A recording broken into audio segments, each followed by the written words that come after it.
Hey everyone, welcome to the channel. In today's video, we're going to explore something truly fascinating and insightful. I'll walk you through it step by step in a simple and clear way, so make sure you stay with me until the end. If you're new here, don't forget to subscribe and join the journey. Now, without further ado, let's dive into the science. Okay, let's dive right in. We are all living through this incredible AI boom, right? But behind the scenes, there's a physical crisis brewing. One that honestly threatens to stop all this progress right in its tracks. And no, it's not a software bug. It's a problem of pure physics and power. Just get a load of this number. By 2026, data centers are on track to use 1,050 terawatt-hours of electricity. To give you some perspective, that's almost the entire power consumption of Japan for a whole year. And it's pretty much all being driven by the insane demands of AI. This is kind of the dirty secret of the AI revolution. It's running on an energy budget that is completely unsustainable. So the big question is, how do we keep this going? This isn't just a software challenge you can solve with a more clever algorithm. It's a full-blown hardware and energy crisis. And the answer might mean we have to fundamentally shift the very thing we use for computing, moving away from electrons and towards photons. So here's our game plan. We're going to start with AI's massive thirst for energy and this thing called the copper wall, the physical limit of our current tech.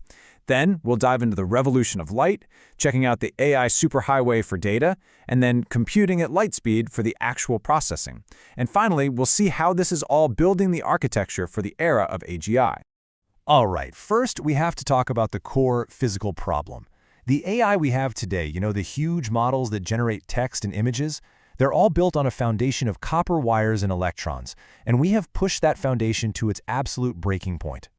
This slide right here highlights the core design flaw we're fighting against. It's called the von Neumann bottleneck.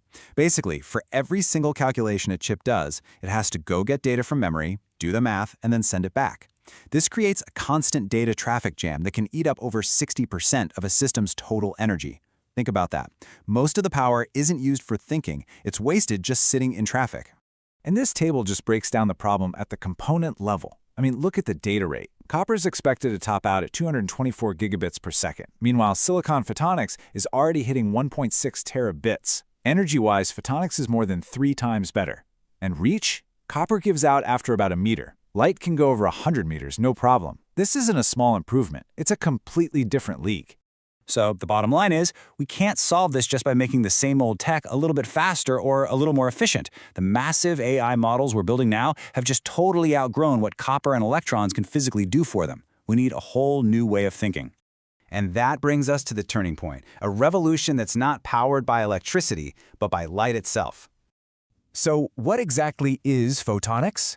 Well, to put it simply, we're swapping out the flow of electrons in a copper wire for the flow of photons, particles of light, inside a tiny integrated optical fiber. Instead of pushing electricity around, we're guiding light. The advantages here are just plain physics. Electrons create a ton of heat and they run into resistance, which wastes energy and slows everything down. Photons, on the other hand, they travel at the speed of light, create almost no heat, and can carry way more information. This directly attacks both the performance problem and the energy crisis at the same time. And this revolution is attacking the problem on 2 absolutely critical fronts. First, by building an ultra-fast superhighway to move the giant data sets that AI models need. And second, by totally reinventing the computer processor itself to actually think with light. All right, first up, let's look at how we move data between all these computer chips. With photonics, we're basically tearing out the clogged city streets of copper and building an unlimited, multi-lane optical superhighway in its place. And the sheer scale of the improvement here is just wow. That 1.6 terabits per second number isn't some lab fantasy. It's a real-world record from companies like Lightmatter. As you can see, a single tiny optical fiber has more than 7 times the bandwidth of the best copper connection we can make. So, what does this actually mean? It means we can build AI systems that are bigger, way more powerful, and a whole lot more efficient. When you slash the power wasted on just moving data around, suddenly building those million GPU clusters needed for AGI actually starts to look possible. It also means way fewer cables and the freedom to connect components across an entire data center, not just inside one little box. But look, moving data is only half the battle. This is where it gets truly mind-bending.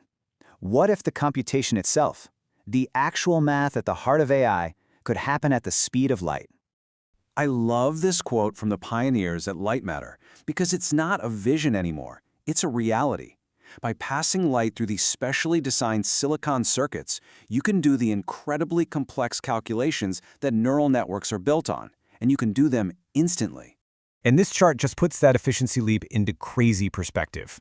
We measure this in tera operations per second per watt. So a standard NVIDIA GPU, about 1.85. Google's special TPU, better at 4.65.